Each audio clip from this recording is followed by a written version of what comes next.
আমি অনিন্দিতা, আমার হাজব্যান্ড সুমিত। আমরা দুজনেই ঘুরতে খুব ভালোবাসি। সেই মতো ক্রিসমাস 2023-এর ছুটিতে গেছিলাম আমাদের বাহনটাকে নিয়ে পাহাড়ের উদ্দেশ্যে। এবারের গন্তব্য ছিল কালুক আর রাবাংলা। এবারের প্রাপ্তি ছিল ইসলামপুর বাইপাস থেকে কাঞ্চনজঙ্ঘার দর্শন। 2023-এর 22শে ডিসেম্বর রাত 10:45 দমদমের বাড়ি থেকে বেরিয়ে পরের দিন ভোরবেলা আমরা পৌঁছে যাই ইসলামপুর বাইপাস। ইসলামপুর বাইপাস থেকে কাঞ্চনজঙ্ঘার দৃশ্য সত্যি খুব সুন্দর লাগছিল। চোখে দেখার অনুভূতিটাই আলাদা ছিল। ঘোষপুকুর পেরোনোর পর একটি পেট্রোল পাম্পে হাইওয়ে বলে একটি রেস্টুরেন্ট আছে, সেখানে আমরা সকালবেলা লুচি দিয়ে হালকা ব্রেকফাস্ট সেরে চললাম পাহাড়ের উদ্দেশ্যে। এবার আমরা কালুক পৌঁছেছিলাম জোরথাং হয়ে, জুম গ্রাম পঞ্চায়েত হয়ে, সোরেং হয়ে। এই রাস্তাটি ভালো, তবে খুব তীব্র চড়াই ছিল। আমরা আগের দিন রাত 10:45 বাড়ি থেকে বেরিয়ে কালুক বাজারে গন্ধে ভিলেজ রিসর্টে পৌঁছেছিলাম পরের দিন বিকেল 3টের সময়। আমার এই ঘুরতে যাওয়ার ভিডিও আপনাদের ভালো লেগে থাকলে আমার চ্যানেলটিকে সাবস্ক্রাইব করুন, ভিডিওটিকে লাইক করুন, কমেন্ট করুন ও শেয়ার করুন। এই ট্রিপে আমাদের মোট জার্নি ছিল 1477 কিলোমিটার। পেট্রোল লেগেছিল 8100 টাকার। আমরা এসেছি গন্ধে ভিলেজ রিসর্ট কালুক বাজারে।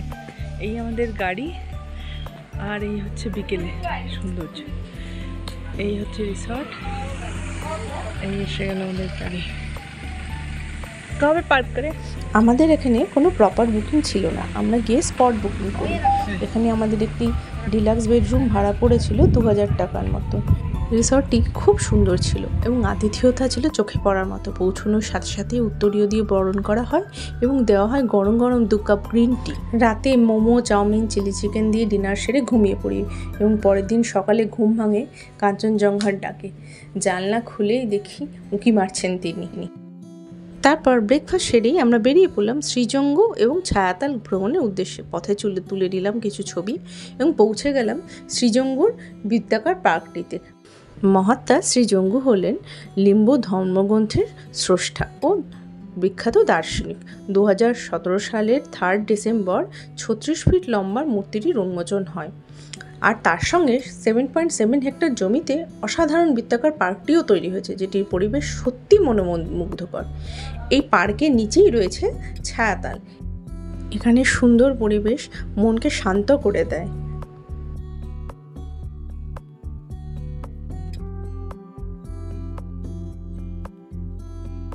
এই বৃত্তাকার পার্কটিতে কিছুক্ষণ ঘোরাঘুরি করে কিছু ছবি তুলে আমরা আবার বেরিয়ে পড়লাম আরেকটি দর্শনীয় স্থান সিংসর ব্রিজ ভ্রমণের উদ্দেশ্যে।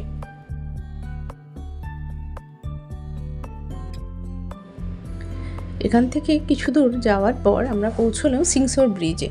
এটি এশিয়ার দ্বিতীয় উচ্চতম ব্রিজ।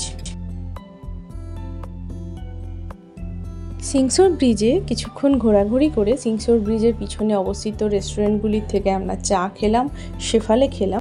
তারপর রওনা দিলাম আমাদের রিসর্টের উদ্দেশ্যে। এই দিন আমাদের রিসর্টে কোনো রুম বুকিং ছিল না। রিসর্টে পৌঁছানোর পর আমরা ওখানে একটি কটেজ রুম পাই।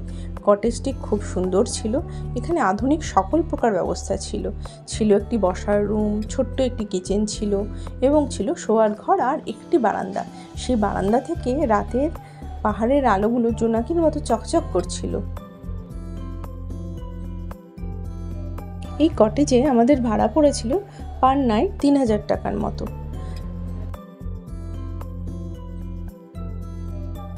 যাই হোক, রাত্রেবেলা পরোটা ও চিলি চিকেন দিয়ে ডিনার সেরে ঘুমিয়ে পড়লাম এবং পরের দিন সকালে সত্যি সত্যি ঘুম ভাঙলো কাঞ্চনজঙ্ঘার ডাকে। বিছানাতে শুয়ে কাঞ্চনমামার উকিঝুঁকি দেখে তারপর রেডি হয়ে গেলাম, বেরিয়ে পড়লাম রিংচিংপং হয়ে রাবাংলা ভ্রমণের জন্য। রিংচিংপং পৌঁছে কিছু ছবি তুলে আমরা এগিয়ে গেলাম আজিং ফার্মস্টে ভ্রমণের জন্য, যেখানে আজ থেকে 8 বছর আগেও একবার আমরা গিয়েছিলাম। আজিং ফার্মস্টেটি সেদিন কোনো এক কারণে বন্ধ ছিল। সেখানে চড়াই উতরাইয়ের পথ হেঁটে আমি বেশ ক্লান্ত হয়ে পড়েছিলাম। আপনি আগে বলুন, আপনি কোথায় এসেছেন আজকে? আমি এসেছি ওয়েস্ট সিকিমের আজিং ফার্ম হাউসে। কেমন লাগলো এসে?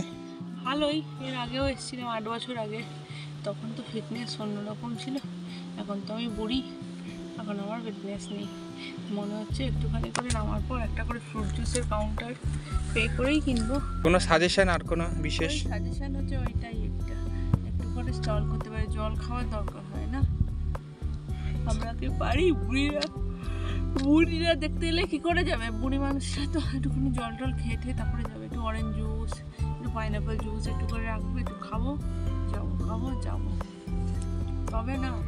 যাক, এরপর আমরা মঙ্গলবারে কিউজং হয়ে রাবাংলার জন্য বেরিয়ে পড়লাম। পথে কিউজংয়ের সৌন্দর্য সত্যিই মন কেড়ে নিয়েছিল। কি সুন্দর জায়গা। কিউজং হয়ে আমরা রাবাংলাতে বুদ্ধ পার্ক রেসিডেন্সি সেখানে পৌঁছলাম দুপুর 3টের সময়। লোকেশন হিসেবে খুবই সুন্দর এই বুদ্ধ পার্ক রেসিডেন্সি, তবে আধুনিক ব্যবস্থা থাকা সত্ত্বেও সেগুলির মেরামতির প্রয়োজন রয়েছে। বিকেলে বুদ্ধ পার্কে কিছুক্ষণ বসে চা কফি খেয়ে সন্ধেবেলা আমরা আমাদের গাড়িটিকে নিয়ে আবার বুদ্ধ পার্কের চারপাশে একবার ঘুরতে বেরিয়ে পড়েছিলাম। রাতের আলোতে মায়াবী লাগছিল বুদ্ধ পার্ককে।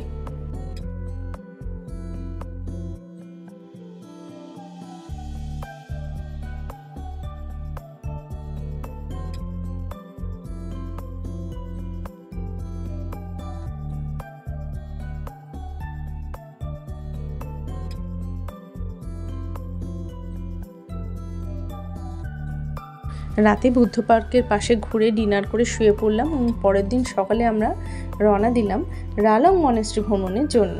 এই দিন আমরা গেছিলাম Ralang monastery, Titanic view point, Borong paper mill দেখার জন্য।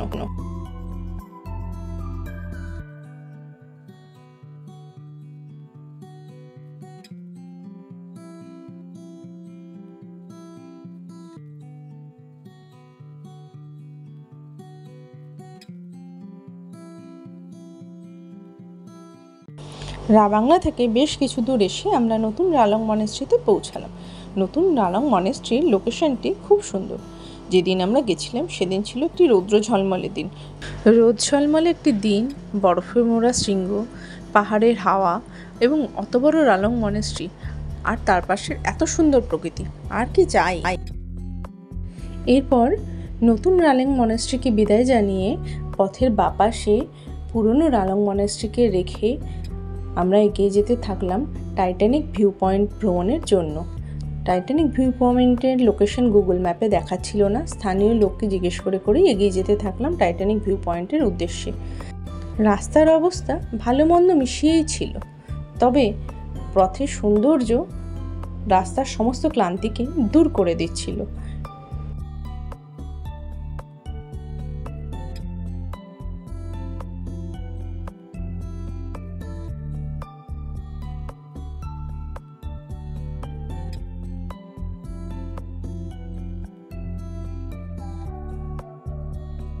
স্থানীয় লোকজনকে জিজ্ঞেস করতে করতে আমরা ফাইনালি এসে পৌঁছালাম টাইটানিক ভিউ পয়েন্টে।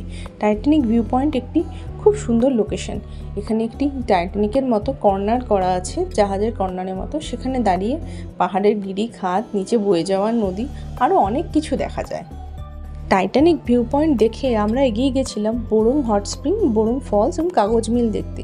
কাগজ মিল সেদিন বন্ধ ছিল, তাই জন্য সেখানে আর যাওয়া হয়নি।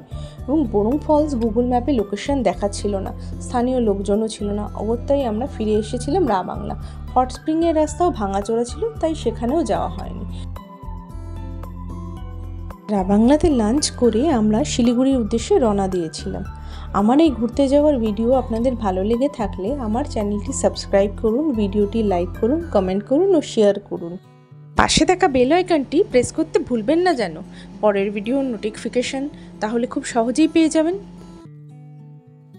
আমরা শিলিগুড়ি পৌঁছে রাতের ডিনার সেরে পরের দিন বাড়ি ফেরার পথ ধরেছিলাম।